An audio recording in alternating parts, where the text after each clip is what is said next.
बच्चों, welcome back to the RK science classes.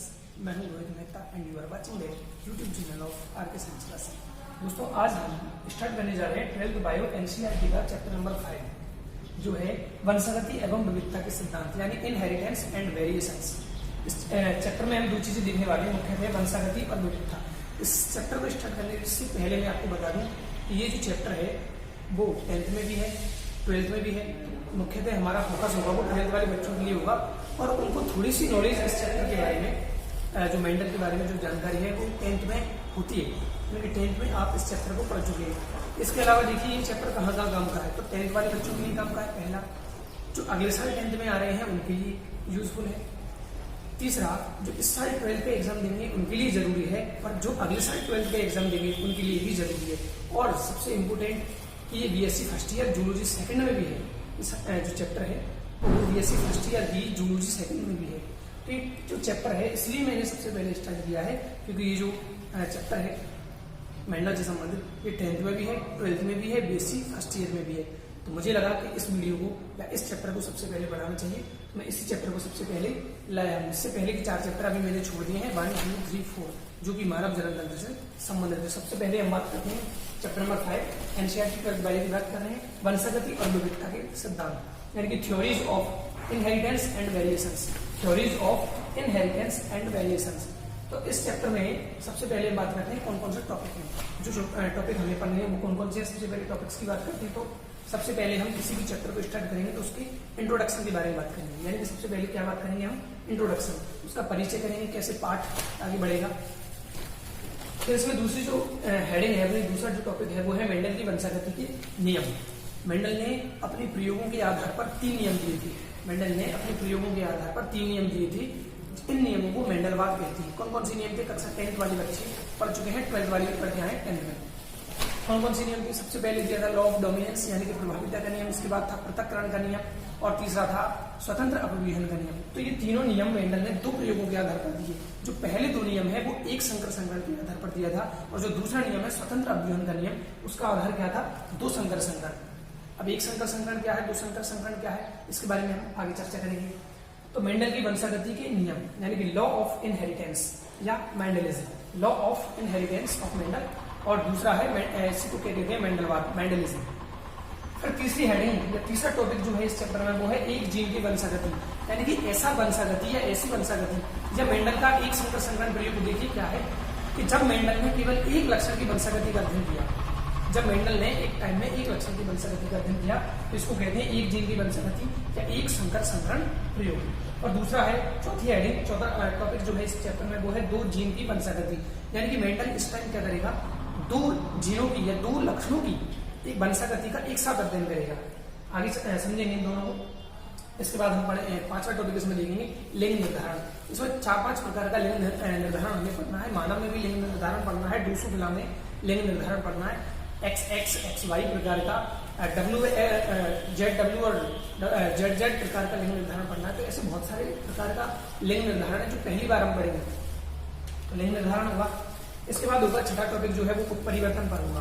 उत्परिवर्तन mutation यानी कि जीवों के आनुवंशिक जो पदार्थ है उसमें अचानक होने वाले परिवर्तनों को उत्परिवर्तन कहते हैं। जीवों में या जीवों के आनुवंशिक पदार्थ में अचानक होने वाले परिवर्तनों को उत्परिवर्तन कहते हैं, इंग्लिश में इसको म्यूटेशन कहते हैं। और सबसे पहले इस पर अध्ययन किया था ह्यूगो डी व्रीज ने, इसके बारे में बात करेंगे। और 7वीं जो हेडिंग है वो है आनुवंशिक विकार, यानी कि जीन या गुणसूत्र में जो चेंजेस आते हैं या उत्परिवर्तन के कारण जो चेंजेस आते हैं उसके कारण कुछ आनुवंशिक रोग उत्पन्न होते हैं जिनको आनुवंशिक विकार कहते हैं। ये भी 2 प्रकार के होते हैं, इसके बारे में भी आगे चर्चा करेंगे। तो सबसे पहले हम बात करते हैं आज इंट्रोडक्शन की।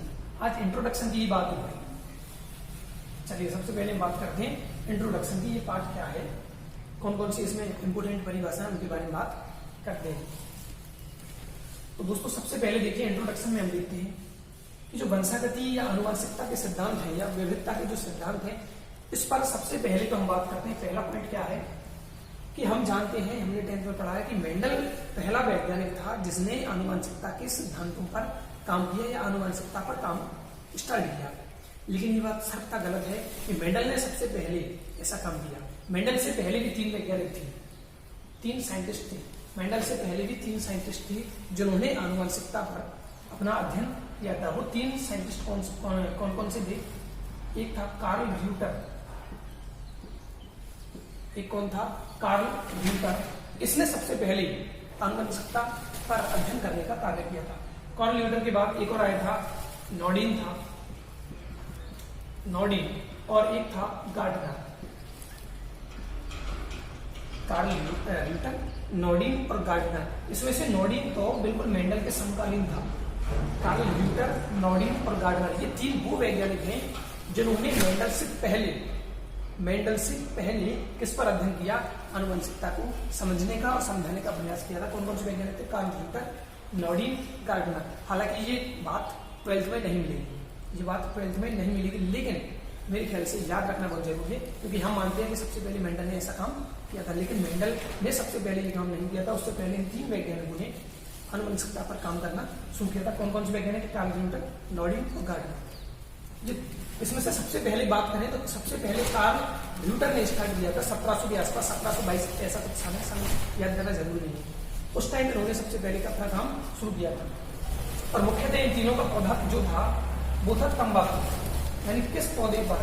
टोबैको निकोटियाना नामक पौधे पर, यानी कि तंबाकू नामक पौधे पर इन तीनों ने अपना एक्सपेरिमेंट किया। अब देखो ये फेल क्यों हुई? ये फेल क्यों हुई? तो इसके पीछे 2-3 रीजन है। पहला रीजन क्या है कि तीनों वैज्ञानिकों ने अलग अलग काम तो किया, तंबाकू के पौधे पर काम किया, लेकिन ये फेल हुए क्यों? तो सबसे पहली बात है कि ये हर एक पौधे को, यानी कि प्रत्येक पौधे को जनक के रूप में प्रयोग में लेती थी। ये क्या करते थे? एक जो भी पौधा बनेगा, जो भी F1 पीढ़ी का बने चाहे F2 पीढ़ी का बने, उस प्रत्येक पौधे को क्या करते थे? जनक के रूप में प्रयोग में लेते थे। जबकि मेंडल हम जानते हैं कि उसने F1 पीढ़ी प्राप्त की, F2 उनको संतति माना था, जनक बाद में नाम दिया था उनको। जब F2 पीढ़ी प्राप्त करनी थी तो F1 पीढ़ी को जनक माना था, लेकिन यहाँ पर ये जो भी पौधे बन रहे थे उनको जनक के रूप में मान रहे थे। इसके बाद दूसरा, सही प्रकार से लेखा, यानी कि लेखा को कहते हैं रिकॉर्ड, नहीं रखा। ये तीनों वैज्ञानिक थे, इन्होंने सही प्रकार से अपना रिकॉर्ड नहीं रखा था। इसके बाद कौन आएगा? मेंडल आएगा प्रयोग करने के लिए। तो मेंडल ने क्या किया था? अपना लेखा जोखा जो भी था, अपना रिकॉर्ड बहुत बढ़िया तरीके से रखा था। तो सही प्रकार से लेखा या रिकॉर्ड नहीं रखा। तो तीसरा इनका जो सबसे इंपोर्टेंट फेल होने का रीजन था वो क्या था? सहन शक्ति का अभाव या सहनशीलता का अभाव। कोई भी वैज्ञानिक है उसमें सहनशीलता तो होनी ही चाहिए। एक बार में किसी को भी सही परिणाम या रिजल्ट नहीं मिलते। एक बार में ही सबसे पहली बात तो यह है कि कोई भी वैज्ञानिक हो उसमें पेशेंस होना बहुत जरूरी है, उसका सहनशील होना बहुत जरूरी है। क्योंकि जब सहनशील होगा, क्योंकि जरूरी नहीं है जो हम एक्सपेरिमेंट करने जा रहे हैं वो एक बार में सही हो जाए, है ना। जैसे थॉमस एल्वा एडिसन बल्ब का जिसने आविष्कार किया, कहा जाता है 100 बार या 1000 बार ऐसा कुछ फेल हुआ था उस आविष्कार को करने के लिए, तब जाकर आज देखिए हमारे आसपास कितने सारे बल्ब जलते हैं। तो पहला प्रयास किया उन्होंने, इतनी बार फेल होने के बावजूद भी उन्होंने कोशिश नहीं छोड़ी। तो इन तीनों वैज्ञानिकों के 3 मेन जो रीजन थे वो क्या थे फेल होने के? प्रत्येक पौधे को जनक के रूप में मानना, दूसरा था सही प्रकार से रिकॉर्ड नहीं रख पाना, और तीसरा था सहनशीलता का अभाव। ये 3 रीजन थे जिसके कारण ये तीनों वैज्ञानिक फेल हुए। अब जब इनके बाद जो मेंडल आया, मेंडल के बारे में बात करेंगे, इनके बाद जब प्रयोग करने के लिए मेंडल आया तो मेंडल ने इन तीनों के जो फेल होने के रीजन थे उनको पहले ही स्टडी कर लिया था कि ये तीनों वैज्ञानिक फेल क्यों हुए। जैसे कि प्रत्येक पौधे को जनक के रूप में माना, तो मेंडल ने सोच लिया कि मुझे अब प्रत्येक पौधे को जनक के रूप में मानने की कोई जरूरत नहीं है। इसके बाद देखा सही प्रकार से लेखा या रिकॉर्ड नहीं रखना इनका रीजन था फेल होने का, तो मेंडल ने सोचा कि मुझे अपने रिकॉर्ड बहुत बढ़िया तरीके से रखने पड़ेंगे। और तीसरा सहनशीलता का अभाव, सहन शक्तिशील बनना पड़ेगा, उसमें सहनशीलता बनानी पड़ेगी। मेंडल ने ये विचार कर लिया। तो ये तो पहला पॉइंट था। इसके बाद दूसरे पॉइंट की बात करते हैं, हम कुछ परिभाषाओं को लेते हैं। जैसे सबसे पहले लेते हैं आनुवंशिक लक्षण। आनुवंशिक लक्षण, आनुवंशिक लक्षण क्या है? तो एक पीढ़ी से या कह दें जनक पीढ़ी से एक पीढ़ी से दूसरी पीढ़ी में, एक पीढ़ी से दूसरी पीढ़ी में जो लक्षण जाते हैं या जाने वाले लक्षण, जाने वाले या स्थानांतरित होने वाले, जाने वाले या स्थानांतरित होने वाले लक्षण क्या कहलाते हैं? आनुवंशिक लक्षण कहलाते हैं। एक पीढ़ी से दूसरी पीढ़ी में जाने वाले या स्थानांतरित होने वाले लक्षण क्या कहलाते हैं? आनुवंशिक लक्षण कहलाते हैं। या फिर दूसरे तरीके से डेफिनेशन को दें तो जनक पीढ़ी से दूसरी पीढ़ी कौन सी होगी? संतति पीढ़ी। जनक पीढ़ी से संतति पीढ़ी में जाने वाले या स्थानांतरित होने वाले लक्षणों को आनुवंशिक लक्षण कहते हैं। इसके बाद हम बात करते हैं अगली परिभाषा, आनुवंशिकता। आनुवंशिकता हेरिडिटी। आनुवंशिकता को क्या कहते हैं? हेरिडिटी। देखिए एक पीढ़ी से दूसरी पीढ़ी में लक्षण जा रहे हैं, इन लक्षणों को तो कहते हैं हम आनुवंशिक लक्षण। एक पीढ़ी से दूसरी पीढ़ी में जो लक्षण जाते हैं उनको तो कहते हैं आनुवंशिक लक्षण। पर एक पीढ़ी से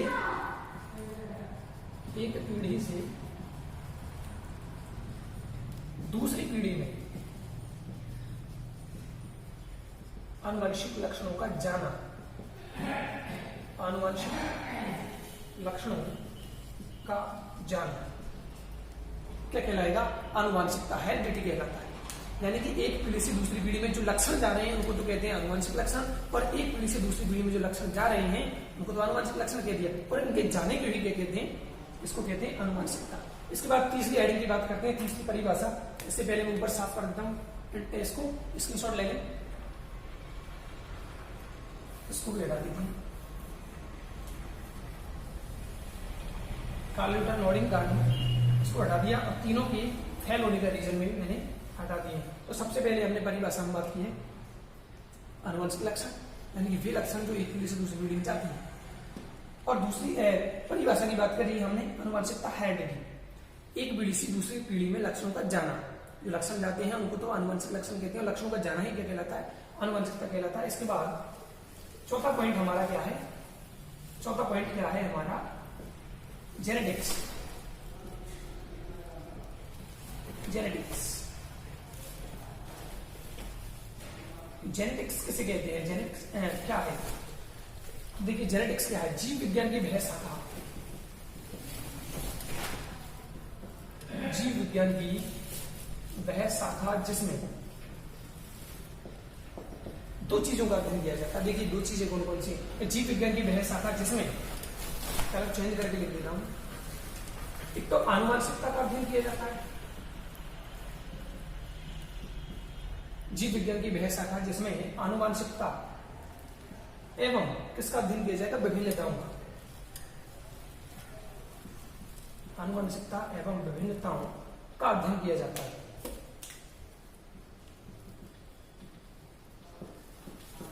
अध्ययन किया जाता है। तो हमारे पास दो चीजें आई है इस डेफिनेशन में, जीव विज्ञान की वह शाखा जिसमें एक तो किसका अध्ययन किया जाए? आनुवंशिकता, और दूसरा है विभिन्नता। अब ये दोनों चीजें क्या है वो देखिए। आनुवंशिकता हम देख चुके हैं, ये रही एक पीढ़ी से दूसरी पीढ़ी में या जनक पीढ़ी से संतति पीढ़ी में लक्षणों का जाना क्या कहलाता है? आनुवंशिकता कहलाता है। तो लक्षण जो जाएंगे उनका भी अध्ययन करेंगे। और विभिन्नता क्या है? विभिन्नता को अंग्रेजी में कहते हैं वेरिएशंस। वेरिएशंस ये क्या है? हम जानते हैं कि जनक जो है उस जनक से संतति पीढ़ी जो भी होती है वो डिफरेंस होती है, चाहे शकल सूरत में मान ले, गुणों में मान ले, किसी में भी, तो उनको ही कहते हैं विभिन्नताएं। यानी कि एक पीढ़ी का अपने जनकों से अलग होना, किसी पीढ़ी का, किसी भी बच्चे का, किसी भी संतति का अपने जनकों से अलग होना कहलाता है विभिन्नताएं। यानी कि जनक पीढ़ी में और संतति पीढ़ी में क्या क्या डिफरेंसेस हैं, क्या क्या डिफरेंसेस हैं, उनको ही कहते हैं विभिन्नताएं, वेरिएशंस। तो जीव विज्ञान की वह शाखा जिसमें आनुवंशिकता का और विभिन्नताओं का अध्ययन किया जाता है वो कहलाती है जेनेटिक्स। और जेनेटिक्स शब्द का यूज सबसे पहले किसने किया था? वेट्सन ने किया था।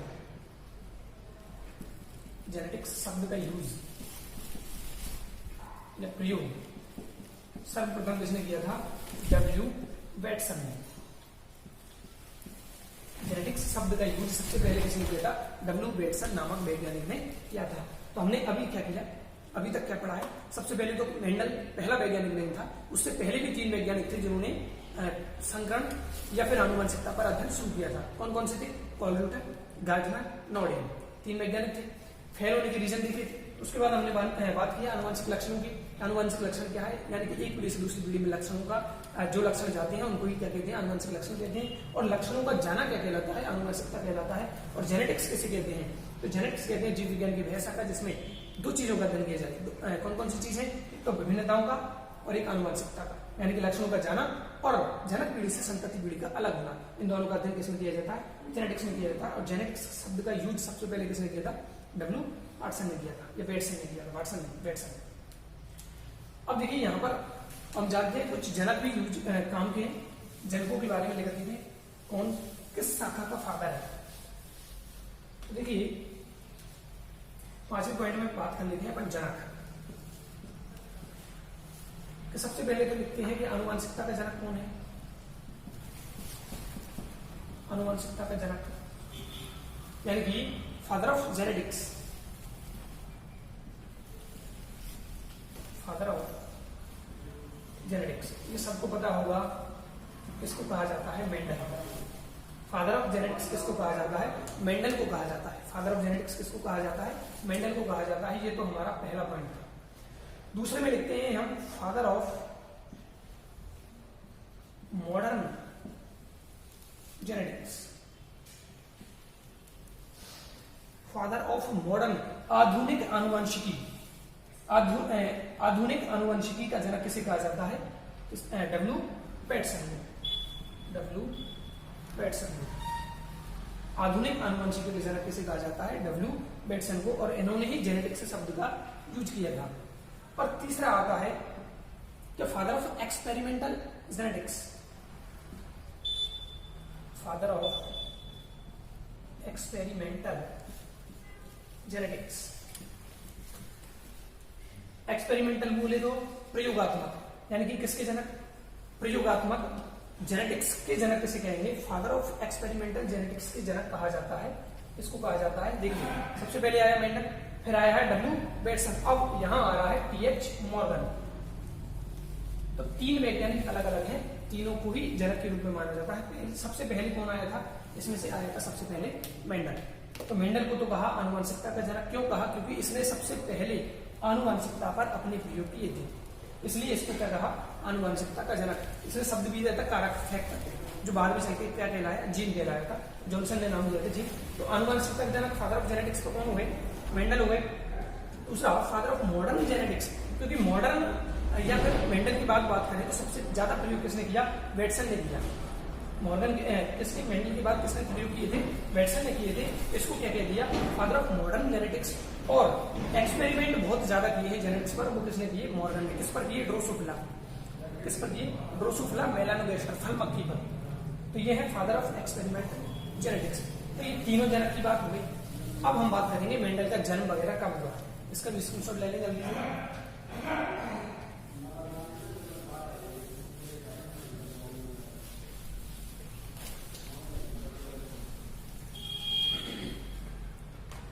मेंडल के बारे में बात करते हैं। देखिए 10th में मेंडल की अच्छी जीवनी दी हुई है, परिचय दिया हुआ है मेंडल का बढ़िया सा। लेकिन 12th एनसीईआरटी की 12th बायो में मेंडल के परिचय के बारे में कुछ भी दिया हुआ नहीं है। फिर भी मैं थोड़ा बहुत बता देता हूँ कि मेंडल की सबसे पहले बात करते हैं जन्म की। तो इनका जन्म कब हुआ था, कहाँ हुआ था? सबसे पहले इनकी जन्म की बात करते हैं तो जन्म हुआ था 22 जुलाई। कब हुआ था? 22 जुलाई 1822। जन्म की बात करते हैं तो इनका जन्म हुआ 22 जुलाई 1822 को ऑस्ट्रिया में। कहां पर हुआ था? ऑस्ट्रिया में। ऑस्ट्रिया कहां पर है? यूरोप महाद्वीप का एक देश है। जो यूरोप महाद्वीप है उसका एक देश है ऑस्ट्रिया। ऑस्ट्रिया अलग है और ऑस्ट्रेलिया अलग है। तो जन्म की बात की सबसे पहले तो 22 जुलाई 1822 को ऑस्ट्रिया में। इसके बाद निधन की बात करते हैं। निधन 6 जनवरी 1884। मेंडल का निधन कब हुआ? 6 जनवरी 1884। प्रयोग की बात करते हैं। प्रयोग किस पर किए? शॉर्ट में इसलिए लिखा रहा हूं क्योंकि 12th में इन पर कोई डिटेल दी नहीं हुई है। फिर भी एक बार लिखा देता हूं, याद रखना। हालांकि इनको याद रखें तो भी ठीक है, नहीं रखे तो भी ठीक है, क्योंकि 12th बायो में नहीं। प्रयोग किस पर किए? उद्यान metal, Pisum, sativum, Pisum, sativum. यहां पर क्वेश्चन फंसता है। तो तुम्हारे सामने क्या हुआ? 4 ऑप्शन आ गए। मेंडल ने अपने प्रयोग किए। ऑप्शन नंबर 1 मटर पर। ऑप्शन नंबर 2 मीठी मटर पर। ऑप्शन नंबर 3 जंगली मटर पर। और ऑप्शन नंबर 4 आ गया उद्यान मटर पर। तो हमें लगता है मटर यानी मटर, कोई सी मटर हो सकती है, बट जो रियल इसका आंसर है वो है उद्यान मटर पर। ये क्वेश्चन थोड़ा घुमाने वाला है कि मेंडल ने अपने प्रयोग किए मटर, मीठी मटर, जंगली मटर और उद्यान मटर, तो किस पर प्रयोग किए? उद्यान मटर पर। उद्यान मटर का वानस्पतिक नाम है पाइसम सैटाइवम और इन सबके वानस्पतिक नाम अलग अलग हैं, जैसे लेथाइरस ओडोरेटस। तो इसकी बात आगे करेंगे, नॉट टेंशन। फिलहाल इतना आ गया, जन्म हो गया, मृत्यु हो गई, प्रयोग हो गया उद्यान मटर पर पाइसम सैटाइवम। कब से कब तक किए, यहां पर थोड़ा सा एक और कंफ्यूजन होता है कि कब से कब तक किए। तो देखिए 1863 तक किए गए हैं। कब से? 1856 से। 1856 से कब तक किए गए? 1863 तक किए गए। यहां पर बहुत सी बुक में अलग अलग आ जाता है, जैसे किसी किताब में मिलेगा 1857 से 1865 तक। जैसे आरबीएससी 12th बायो की बात करें, अभी वर्तमान में जो चल रही थी उसमें 1857 से 1865 था। ठीक है। अब जो एनसीईआरटी जो आ रही है 12th एनसीईआरटी जो आ रही है उसमें ये सन है, तो हम क्या पढ़ रहे हैं? हम पढ़ रहे हैं 12th बायो एनसीईआरटी। तो क्या सन याद रखना है? 1856 से 1863। ठीक है, ये कंफ्यूजन भी दूर हो गया। कितने साल प्रयोग किए? तो 7 वर्ष तक इन्होंने अपने मटर पर या उद्यान मटर पर अपने प्रयोग किए थे, संकरण के लिए प्रयोग। कितने वर्ष तक? 7 वर्ष तक। फिर इन्होंने शोध पत्र जो अपना जो प्रयोग किए उसका निष्कर्ष निकाले, उनका एक सारांश निकाला और किसको दिया? वो शोध पत्र दिया इन्होंने एक संस्था थी उस टाइम, ब्रून शहर की थी वैसे। तो उस टाइम जो संस्था थी Brunn society, Brunn society of natural history, Brunn society of natural history. कौन सी संस्था थी? Brunn society of natural history. इस संस्था के पास अपने ये सारे रिकॉर्ड दिए और कहा कि मैं ये लो साहब, मैं एक्सपेरिमेंट करके लाया हूं मटर पर और इनको आप छपवाइए, मेरे नाम कीजिए थोड़ा सा। उस टाइम क्या होता था, ये संस्था जो थी, पुरानी संस्थाएं जो होती थी वो अपनी वार्षिकी निकालती थी, मतलब एक साल में एक बार निकाला जाता था उनके द्वारा। उसमें इनका प्रयोग छपा था। किस हेडिंग से छपा था? संकरण पर प्रयोग या संकरण की प्रयोग नाम से छपा था। तो उसके बारे में हमें इतनी जानकारी नहीं करनी है कि मेंडल ने अपनी प्राथमिक शिक्षा कहाँ से प्राप्त की, कहाँ काम करते थे। हाँ, ये उद्यान मटर पर प्रयोग कर रहे थे क्योंकि ये पादरी थे, चर्च में जो पुजारी होते हैं उनको पादरी कहते हैं। तो पादरी के रूप में काम करते हुए वहीं उसी जो चर्च था उसमें एक स्कूल था, वहीं पर पढ़ाते थे, वहीं पर उद्यान था, वहीं पर उद्यान मटर पर अपने एक्सपेरिमेंट किए थे। तो ये तो थे, और यहीं पर पादरी के रूप में काम करते करते हुए इनको ग्रेगर की उपाधि प्राप्त हुई थी। ग्रेगर की उपाधि कहाँ प्राप्त हुई? चर्च में। ग्रेगर की उपाधि चर्च में ही प्राप्त इनको हुई थी। तो ये है हमारे मेंडल का प्रयोग। अब हम आगे बढ़ते हैं।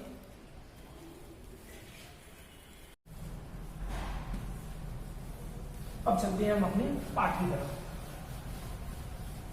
मेंडल ने मटर के पौधे पर या उद्यान मटर के पौधे पर प्रयोग तो किए, पर बात करते हैं कि मेंडल ने मटर के पौधे का ही चयन क्यों किया। तो मटर के पौधे का चयन, ऐसे क्या रीजंस थे? क्योंकि इससे पहले वाले जो वैज्ञानिक थे मेंडल से पहले के, वो अपने प्रयोग कर रहे थे तंबाकू पर, लेकिन इन्होंने सोचा कि मैं मटर पर करूंगा या उद्यान मटर पर करूंगा। क्यों? तो उसके पीछे कुछ रीजंस होते हैं। उन रीजनों के कारण मेंडल ने अपने प्रयोग किस पर किए? उद्यान मटर पर किए। कौन कौन सी रीजंस थी? सबसे पहले हम बात करते हैं, सबसे पहला जो रीजन था कि मटर का पौधा 1 वर्षीय होता है। मटर का पौधा 1 वर्षीय होता है। 1 वर्षीय बोले तो एनुअल, 1 वर्षीय पौधा है, एनुअल प्लांट। मटर का पौधा कैसा है? 1 वर्षीय पौधा होता है, यानी कि 1 वर्षीय का मतलब होता है एक सीजनल। 1 वर्षीय का मतलब ये नहीं होता कि 1 साल तक चलेगा, एक सीजनल होता है, मतलब 3-4 महीने की। तो मटर का पौधा 1 वर्षीय होता है। अतः 1 वर्ष में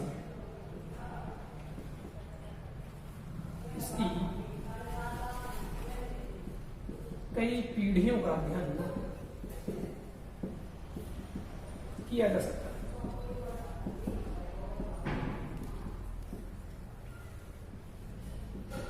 राइटिंग बहुत खराब है क्योंकि बोर्ड पर लिख बहुत जरूरी है। तो मटर का पौधा एक वर्षीय एनुअल प्लांट होता है, यानी कि इसका जीवन काल बहुत छोटा होता है। अतः इसकी एक वर्ष में कितनी पीढ़ियों का अध्ययन किया जा सकता है? कई सारी पीढ़ियों का, मतलब कम से कम 3 या 4 पीढ़ियों का अध्ययन आराम से एक साल में किया जा सकता है। इसके बाद दूसरा देखिए, पहला रीजन आता है समझ में कि हाँ भाई।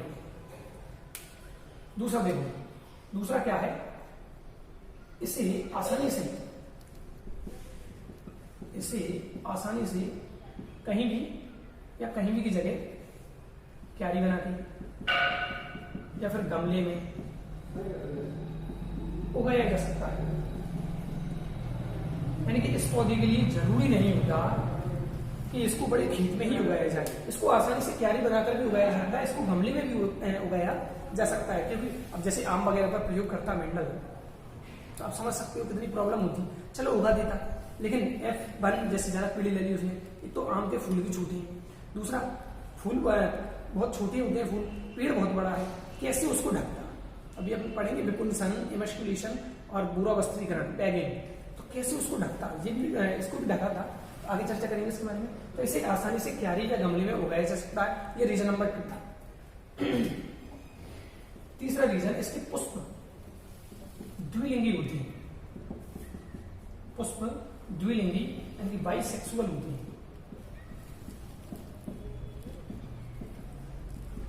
इसके पुष्प कैसे होते हैं? द्विलिंगी होते हैं, अर्थात इसमें नर जननांग भी हैं। इस फूल में क्या है? नर जननांग भी हैं और मादा जननांग भी पाए जाते हैं। इसको कहते हैं, यानी कि ऐसे पुष्प जिसमें नर जननांग और मादा जननांग दोनों जननांग पाए जाते हैं, उसको द्विलिंगी या उभयलिंगी पुष्प कहते हैं। तो मटर के पुष्प कैसे थे? द्विलिंगी थे। मटर के पुष्प कैसे थे? द्विलिंगी थे, नर जननांग भी और मादा जननांग। इसके बाद बात करते हैं कि इसके पुष्पों में या मटर में वैसे तो स्वपरागण पाया जाता है। स्वपरागण, सेल्फ पॉलिनेशन। भाई मटर में वैसे तो क्या पाया जाता है? स्वपरागण पाया जाता है। आगे चर्चा करेंगे क्या है ये। तो मटर में वैसे तो स्वपरागण, सेल्फ पॉलिनेशन पाया जाता है, परंतु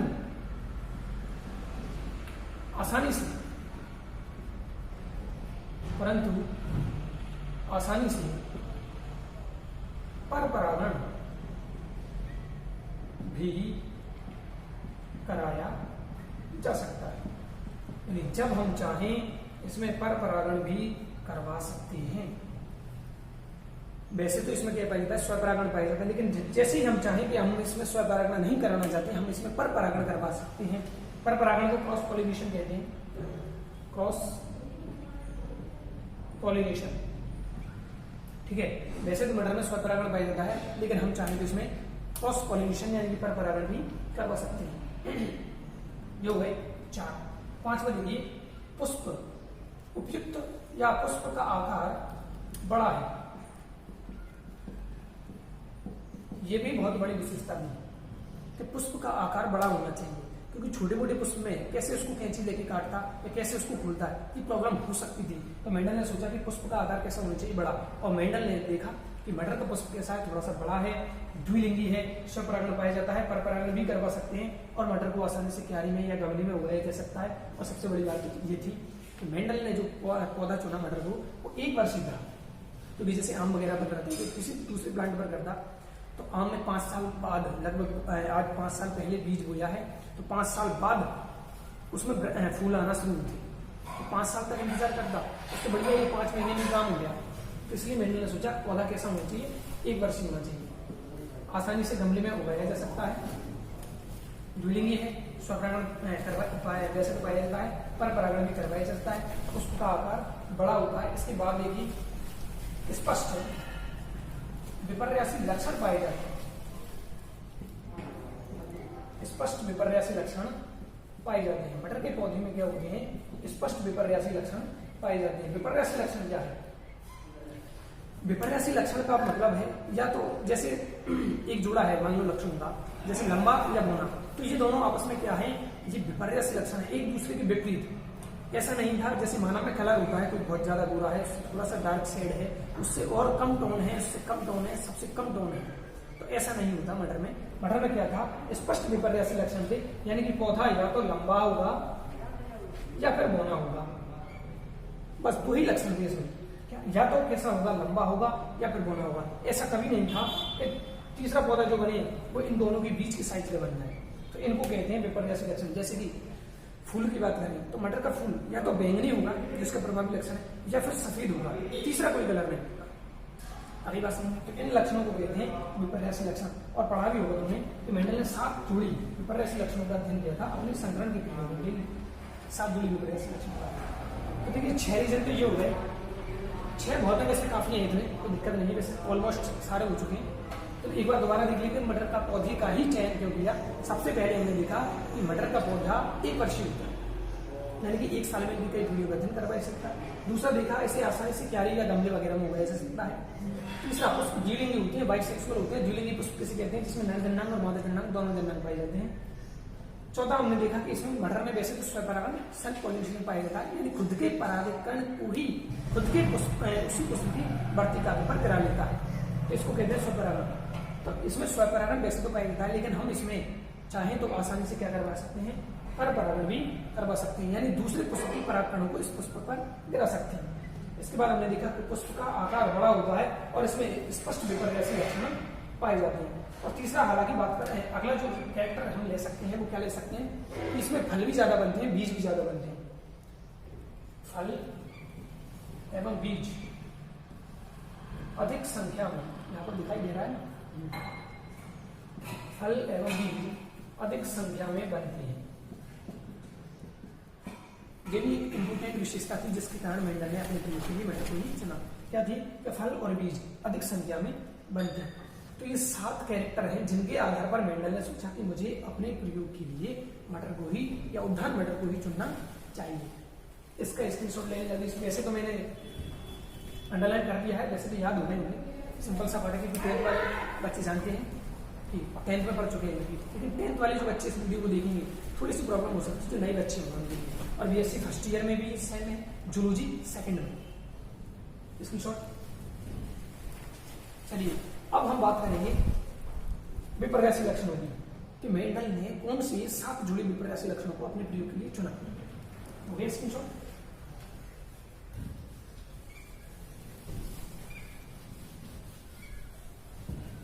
मेंडल ने अपने प्रयोग के लिए मटर को ही चुना या उद्यान मटर को ही चुना।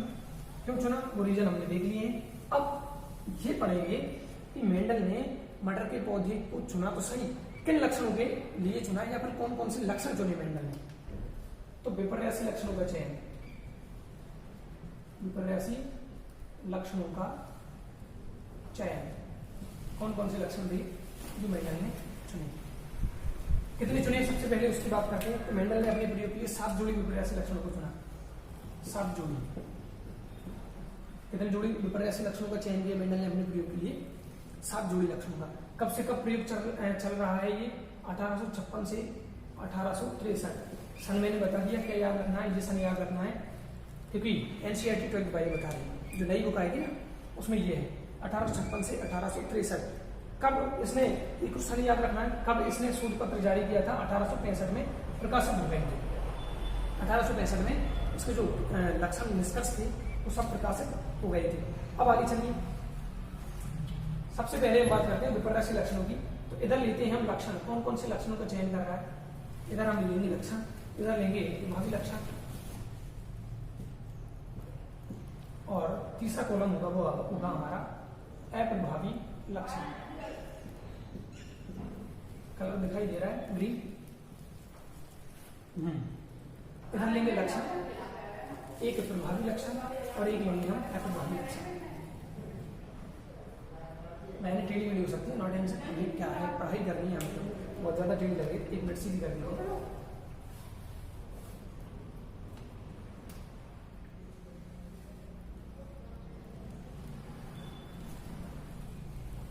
लो कुछ तो सुन रहा।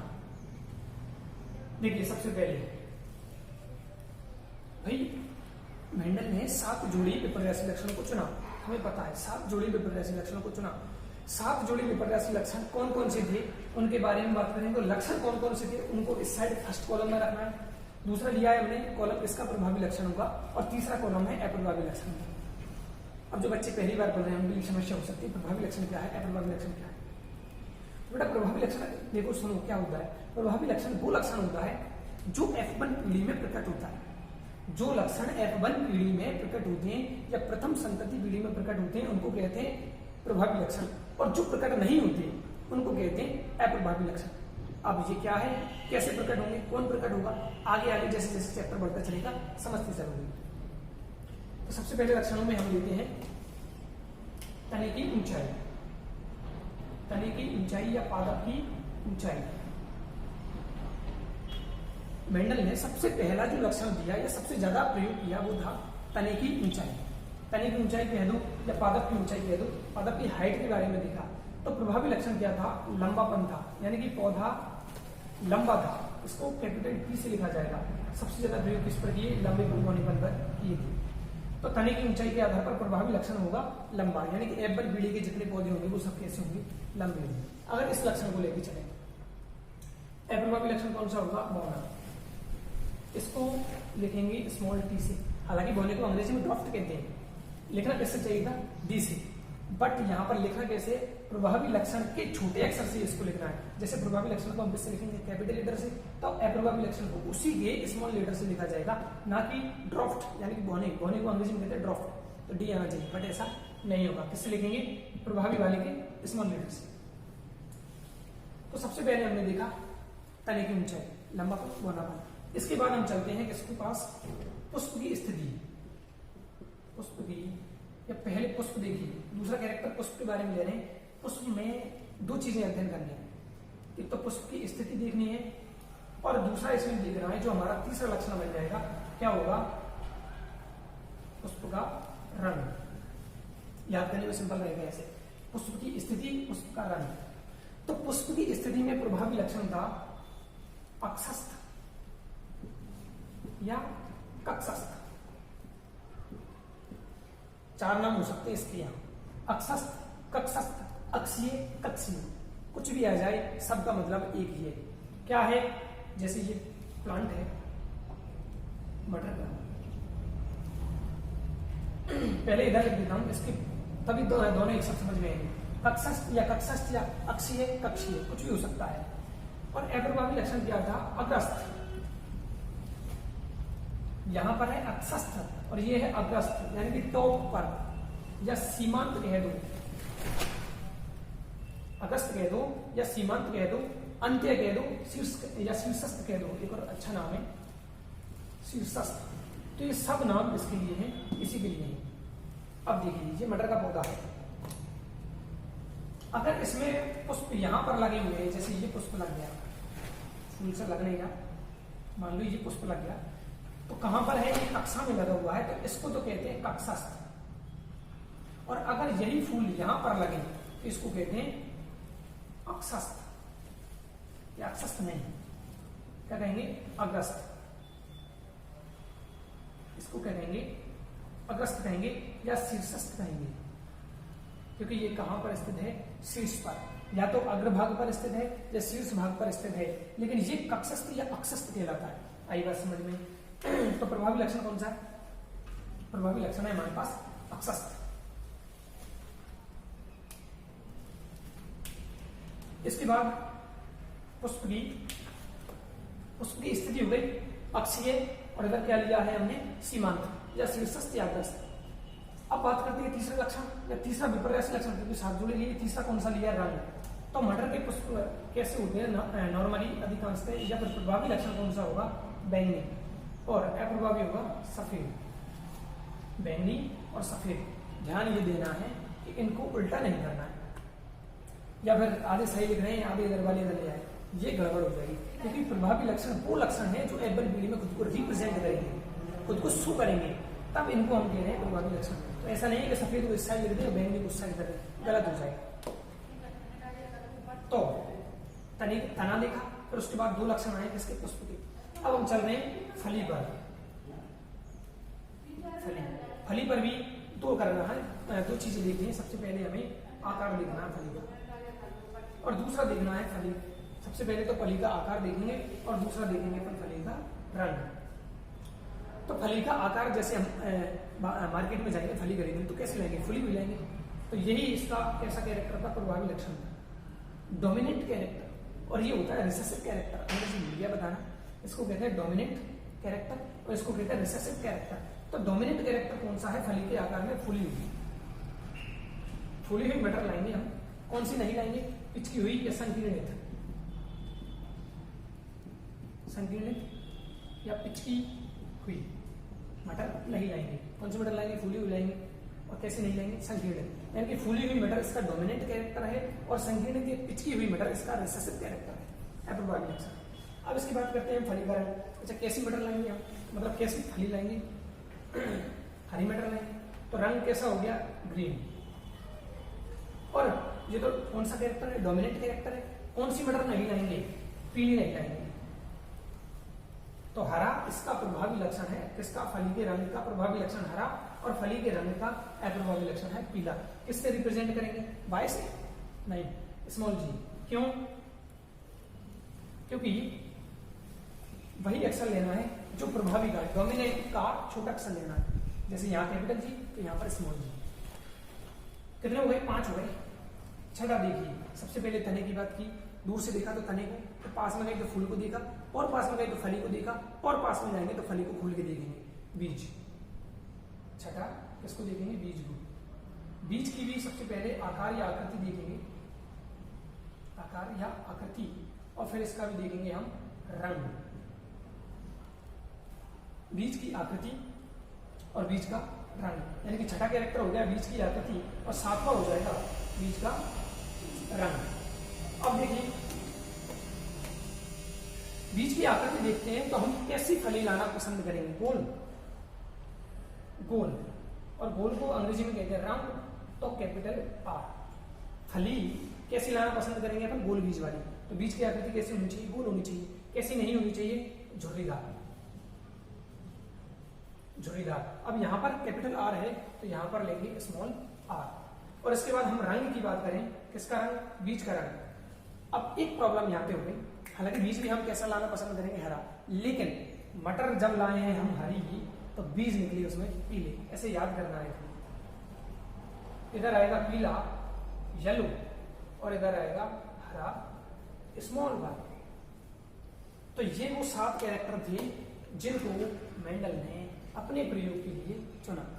ये जो 7 कैरेक्टर हैं, 7 जोड़ी विपर्यासी लक्षण है। विपर्यासी लक्षण क्यों, अब आ गया होगा समझ में, क्योंकि एक लक्षण ये है और दूसरा लक्षण ये है। इन दोनों लक्षणों के अलावा तीसरा लक्षण नहीं है, इसलिए इनको कहते हैं विपर्यासी लक्षण, एक दूसरे के विपरीत लक्षण। दोबारा सुन लीजिए। सबसे पहले हम दूर से देख रहे हैं तने को, मटर के पौधे को। तो हमने देखा कि तने की ऊंचाई कैसी, लंबा है या बौना है, दो कैरेक्टर है, लंबा या बौना। दूसरा देखा पुष्प की स्थिति, पुष्प कहां पर लगा हुआ है, कक्षा में लगा हुआ है या अग्रभाग पर लगा हुआ है। ये हो गए दोनों कैरेक्टर। इसके बाद देखा हमने पुष्प का रंग, रंग कैसा होता है पुष्प का, या तो बैंगनी होता है या फिर सफेद। प्रभावी लक्षण कौन सा है, बैंगनी, वायलेट। फली का आकार, चौथा कैरेक्टर फली का आकार देख रहे हैं तो हम फली कैसी लाना पसंद करेंगे, फुली हुई, कैसी नहीं लाएंगे, पिचकी हुई या संकीर्णित। फिर फली का रंग देखा, हरी फली अपन लाना पसंद करेंगे, हरी मटर लाना पसंद करेंगे। कौन से नहीं लाएंगे, पीली मटर नहीं लाएंगे, बेकार है। छठा कैरेक्टर देखा हमने बीज की आकृति, बीज कैसा पसंद करेंगे हम, गोल बीज पसंद करेंगे, कैसा नहीं पसंद करेंगे, झुर्रीदार पसंद नहीं करेंगे। और सातवां बीज का रंग, ये प्रॉब्लम इसमें। इन तीनों कैरेक्टर को तो हम कहां से देख सकते हैं, क्या पसंद है क्या नहीं पसंद है, वहां से देख सकते हैं। और इसका उल्टा करना है अपने को इसमें, कि मटर तो लाए हम कैसी हरी, लेकिन बीज निकला पीला। तो लाना तो नहीं चाहते थे लेकिन आ गई, हरी मटर लाए लेकिन बीज कैसा है, पीला। क्यों, अब पीला क्यों, सर हरी भी तो ला सकते थे, बेटा ऐसे नहीं, याद करने के लिए। ये पीला क्यों है, क्योंकि डोमिनेंट कैरेक्टर, प्रभावी लक्षण है। तो पीला प्रभावी लक्षण है किसका, बीज के रंग का। अप्रभावी लक्षण कौन है, हरा। तो ये थे वो मेंडल के 7 विपर्यासी लक्षण जिनका अध्ययन मेंडल ने अपने प्रयोगों के लिए किया। अब यहीं पर एक बात और समझना है कि मेंडल ने एक बार में केवल एक लक्षण की वंशागति का अध्ययन किया। जैसे भाई यहाँ पर कोई मान लो मटर का गार्डन है या मटर का पौधा उगा हुआ है, हमें तो बहुत सारे कैरेक्टर नजर आ रहे हैं, इसमें फूल भी दिख रहा है, फली भी दिख रही है, बीज भी दिख रहा है, स्थिति भी दिख रही है, कहाँ पर फूल लग रहा है, कैसा है। लेकिन मेंडल ने क्या किया, अपने 7 लक्षण चुने लेकिन एक टाइम में केवल एक लक्षण देखना था। जैसे मेंडल ने सोच लिया कि ये पौधा लंबा है या बौना है, बस मुझे वही देखना है, मुझे इसके रंग से कोई मतलब नहीं है। मेंडल ने क्या कहा कि मुझे इसके एक लक्षण को चुनना है एक संकर संकरण के लिए, या तो लंबा है या बौना है, और चाहे मटर की फली कैसी हो, फूल कहीं भी हो, कैसी भी रंग का हो, फली कैसी भी हो, फूली हुई हो, पिचकी हुई हो, हरी हो, पीली हो, कोई मतलब नहीं है। मतलब समझ रहे हो ना? क्या कहा? एक ही लक्षण का अध्ययन करना, एक संकर संकरण प्रयोग में। और जब इन्होंने प्रयोग किया F2 संकरण, यानी 2 जीनों की वंशागति का अध्ययन किया, टॉपिक में बात कर चुके हैं द्विजीन की वंशागति, तो वहां क्या करेंगे, 2 लक्षण को एक साथ देखेंगे, लंबा, बौना, और दूसरा कोई भी कैरेक्टर लिख सकते हैं, जैसे पीले बीज और गोल बीज, इनके बारे में भी हम पढ़ेंगे। एक साथ प्रयोग किया था पीले बीज और गोल बीज, इन दोनों बीजों के कैरेक्टर जो थे, इन पर दोनों को एक साथ देखा, तो इस प्रयोग को कहेंगे द्विसंकर संकरण प्रयोग। तो आज के वीडियो यहीं पर समाप्त करते हैं। आज हमने क्या पढ़ा, थोड़ा सा इंट्रोडक्शन दिया, और दूसरा पढ़ा हमने मटर के पौधे का चयन क्यों किया, मटर के ऐसे कौन कौन से गुण थे जिनके कारण मेंडल ने अपने प्रयोग के लिए मटर को चुना, और तीसरा हमने देखा कौन कौन से लक्षण थे। अब इसके बाद हम अगले लेक्चर में क्या पढ़ेंगे कि मेंडल सक्सेसफुल क्यों हुआ, मेंडल की संकरण तकनीक क्या थी, इनके बारे में, और हो सके तो आगे बढ़ेंगे हम एक संकर संकरण प्रयोग की तरफ। तब तक के लिए घर पे रहिए, सावधान रहिए। जय हिंद, जय भारत। घर से बाहर बिल्कुल नहीं जाना है। जय श्री राम।